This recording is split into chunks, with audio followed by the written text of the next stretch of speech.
जी 867 और 255 का हमको एचसीएफ ज्ञात करना है। 867 और 255 का एचसीएफ ज्ञात करना है यूक्लिड विभाजन प्रमेयिका से। तो सबसे पहले बाबू हम यहां लिखते हैं हल। सबसे पहले बाबू हम यहां लिखते हैं हल और यहां लिखते हैं यूक्लिड यूक्लिड यूक्लिड विभाजन यूक्लिड विभाजन प्रमेयिका। हमने क्या लिखा यहां पे? यूक्लिड विभाजन प्रमेयिका। आप सभी बताइए सूत्र जो होता है ए बराबर बी क्यू प्लस आर, इसका सूत्र क्या होता है जी? ए बराबर बी क्यू प्लस आर। आप बताइए यूक्लिड विभाजन प्रमेयिका का सूत्र क्या होता है? तो ए बराबर बी क्यू प्लस आर। आपसे अगर हम क्वेश्चन पूछ दें कि बाबू बताइए यूक्लिड विभाजन प्रमेयिका का सूत्र क्या होता है, तो आप कह सकते हैं कि ए बराबर बी क्यू प्लस आर। क्या होता है सूत्र जी? ए बराबर बी क्यू प्लस आर। देखिए सबसे पहले हम इसको क्या करेंगे, 867 और 255 यहां पे दिया है, तो इसको सबसे पहले क्या करेंगे, हम यहां पे भाग करके देख लेते हैं। इन दोनों में बाबू बड़ा कौन है? 867 और 255 में सबसे बड़ा आपको कौन दिख रहा है? तो 867 पहले यहां हम लिखते हैं बीच में।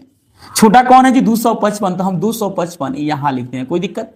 अब हम कोशिश करेंगे 255 का पहाड़ा जैसे पढ़ेंगे और बताएंगे कि 867 कितना बार में आ रहा है, तो करके देखिए। तो अगर हम इसको 255 तिहाई करते हैं तो कितना हो जाएगा? 600, यानी 3 वन में देखिए तो करके इसको 5 3 15 के 5 हाथ में 1 हो जाएगा, 5 3 15 16 के 6 हाथ में 1 हो जाएगा, 3 दूना 6 1 7, कितना होगा? 765।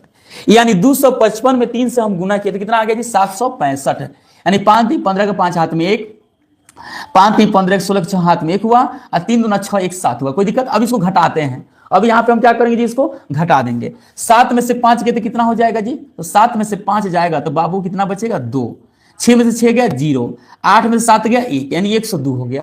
अब 102 क्या करेंगे? 255 है ना, तो यहाँ पे 255 हम क्या करेंगे? लिख देंगे, कोई दिक्कत? अब 102 दूना कितना होता है? तो कहिएगा सर 204 होता है, कोई दिक्कत? आइए 5 में से 4 गया 1, अब 5 है तो यहाँ पे 5 लिख दीजिए, कोई दिक्कत? 2 में से 2 गया तो 0, तो लिखने की कोई जरूरत नहीं है। अब 102 को ला करके यहाँ पे लिख दीजिए। 51 दूना कितना होता है जी? 102, और यहाँ पे क्या हो गया? 0।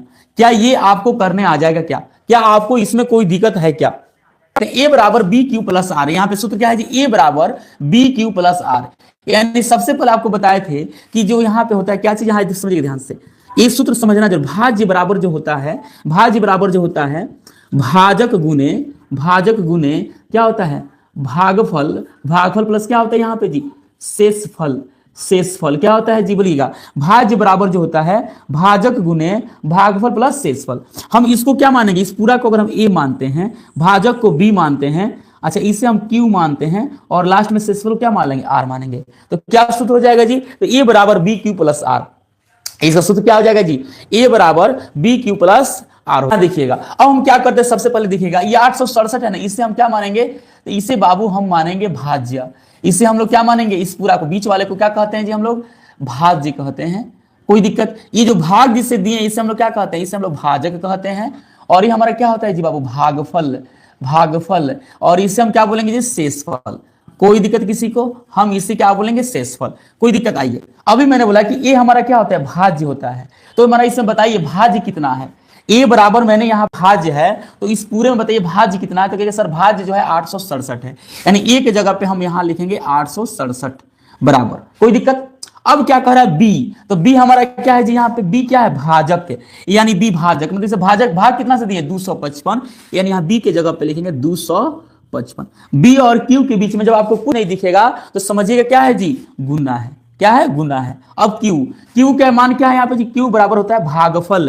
क्यू बराबर क्या होता है? भागफल। इसका मतलब देखिएगा क्यू भागफल कितना है जी? हमारा 3, तो इसके जगह पे हम लिखेंगे 3।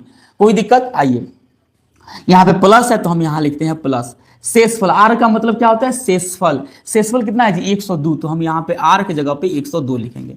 कोई दिक्कत किसी को? क्या यहां तक में कोई डाउट? फिर हम लोग चलिए इसको हटा देते हैं थोड़ा देर के लिए, आगे देखिएगा। अब हम क्या करेंगे? सबसे पहले बाबू बताए थे कि अब ए का मान जो लिखना है, ये 255 जो आपको दिख रहा है ना, इसको ला करके यहां पे लिख देना है 255। कोई दिक्कत? ला करके यहां लिख सकते हैं। अब देखेंगे इसमें 255 कहां है? ये बीच वाला ना है। इसे भाग कितना से दिए हैं जी? 102 से। तो हम क्या करेंगे? बी के जगह पे यहां लिख देंगे 102। कोई दिक्कत? बी के जगह पे क्या लिख देंगे जी? 102। अच्छा बी और क्यू के बीच में जब कुछ नहीं है तो इसका मतलब है गुना। बी और क्यू के बीच में जब कुछ नहीं दिखेगा आपको तो समझिएगा वो क्या है जी? गुना है।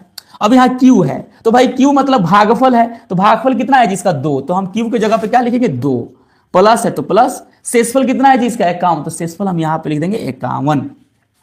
कोई दिक्कत? अब हम आगे प्रोसेस जब जाएंगे तो ये जो आपको दिख रहा है ना 102, इसको ला करके यहां लिख देंगे 102।